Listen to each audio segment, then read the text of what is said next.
We're taking a look at Alabama's offensive roster today, not just how we think they're going to be this upcoming season, but going forward. We're going to have a real emphasis on going into the 2026 season, how they should close out their 2026 recruiting cycle, and then what positions they should prioritize in 2027. As always, this is me opening the conversation. It's not me knowing more about Alabama, so I'm here to tell Alabama fans, what's what. This is more about me giving my opinion on what they should do, and then kind of having that feedback. What do you guys think? Just trying to open the narratives. I'm excited for 2025, but I'm even more excited to talk about some of these high school prospects that probably won't contribute until 2026. But anyways, looking at Alabama's offensive roster in 2025, I'm not going to get too far into this upcoming season. That's what Feinbaum's for. If you want to talk about 2025, go talk Feinbaum.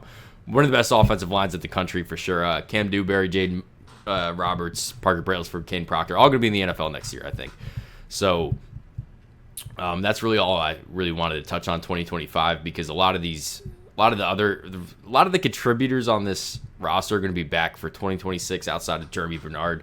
Jam Miller also very, very good running back. But looking ahead, 2026, Ty Simpson will be back. I think it's going to be tough keeping Keelan Russell on the bench in 2026, but if Ty Simpson has a very effective 2025, I don't really see how you could either tell him to transfer or, just bench him. And I don't think he's a guy that's going to be in the NFL, just in my opinion. If y'all disagree with that, feel free.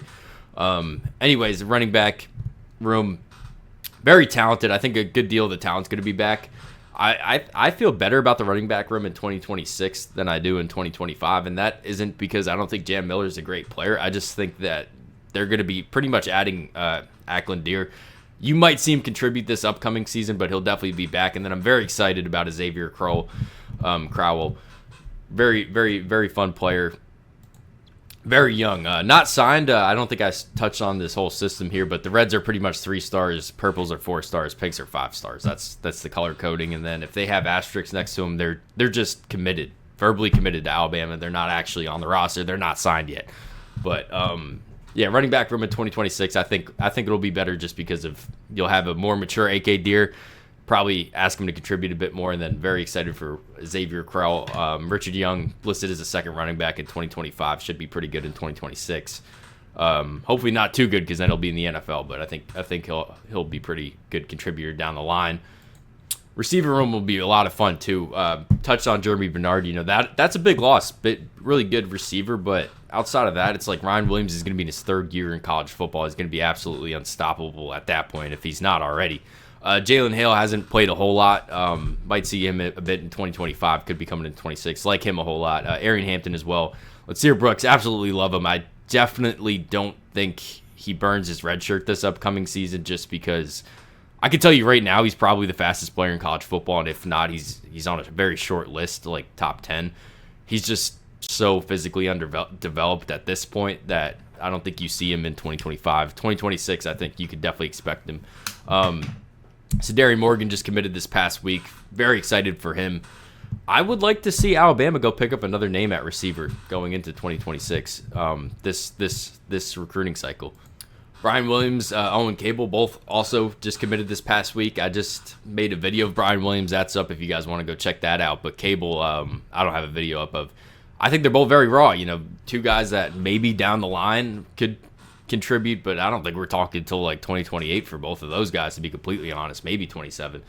As for next year, also, I'm really trying to preempt. Ryan Williams, Mokwe, don't know how to say his name, my bad. Jalen Hale, all going to the NFL at the same time, because that's going to leave a bit of a vacuum in 2027. And I think one more big name in this 26 class. Maybe Kean Chapman in Alabama's backyard in Jackson, also Xavier Crowell's high school teammate. Maybe that's a name that you'll see them kind of be aggressive with. You guys let me know if you think another receiver's needed. At the same time, you kind of want to be a bit economic with your resources. It's already a pretty good room, but I'm just greedy. I just always want to add.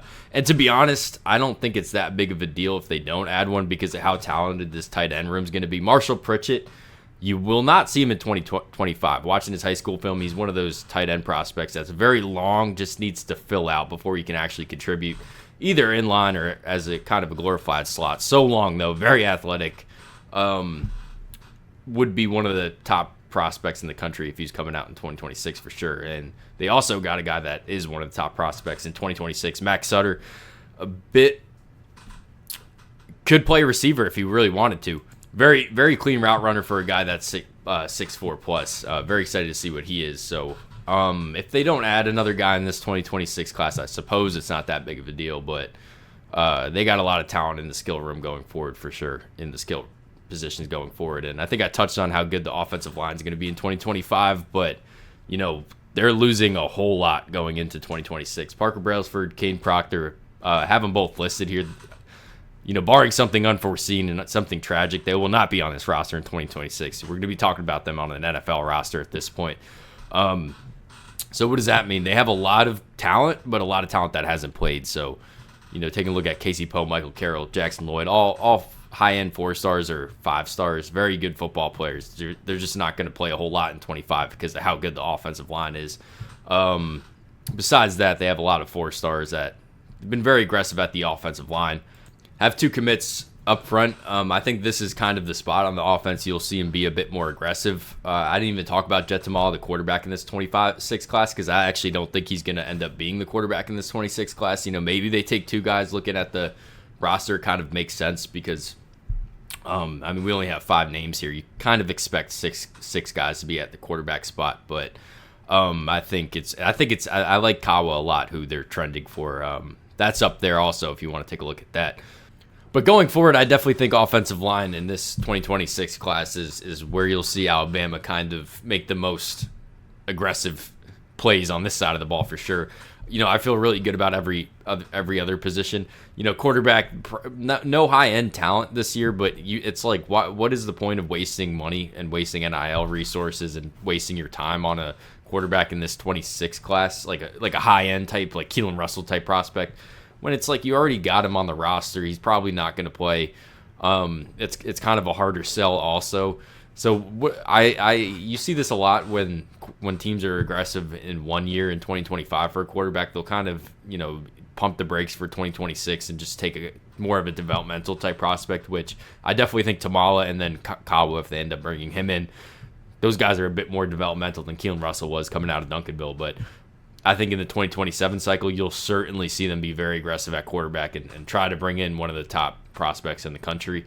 And we'll see how that goes. That's down the line. Won't touch on a whole lot, but receiver room's good. Like I said, I'd like to see them bring in another name, but at the end of the day, Sadari Morgan, one of the best receivers in the country, if not the best receiver in the country. Very excited to see what he is. Brian Williams, Owen Cable, more developmental guys. Max Sutter, love him. So it leaves offensive line for me. That's really the last thing to touch on here, I think. And they already have very good young talent. Looking at this sophomore class in 26, a lot of names. Very, very good position to be in. But you kind of want to refresh that and just keep it going. I think you'll see some of these red names the junior year. I think all the offensive linemen that are seniors, if I remember right, they're all walk-ons. Max Smith, Baker Hickman. Taking a look at them, I don't really think you can expect them to contribute. You'll see a lot of these guys not be on the roster. They'll transfer. They'll quit football. A lot of these older names, that is, some of these red names, I don't really think they'll be on this Alabama roster in 2026. So you'll definitely need more freshmen offensive linemen. That's kind of how I want to close it. You guys let me know how you feel about this 2026 offensive class so far. We're going to keep following it going forward. So we post a lot of these kids. Alabama's probably my most covered team, to be honest, because we're even putting some of these 3 stars up there. Brian Williams is up. Check that out. But I appreciate y'all for watching, and yeah, reach out. Thanks.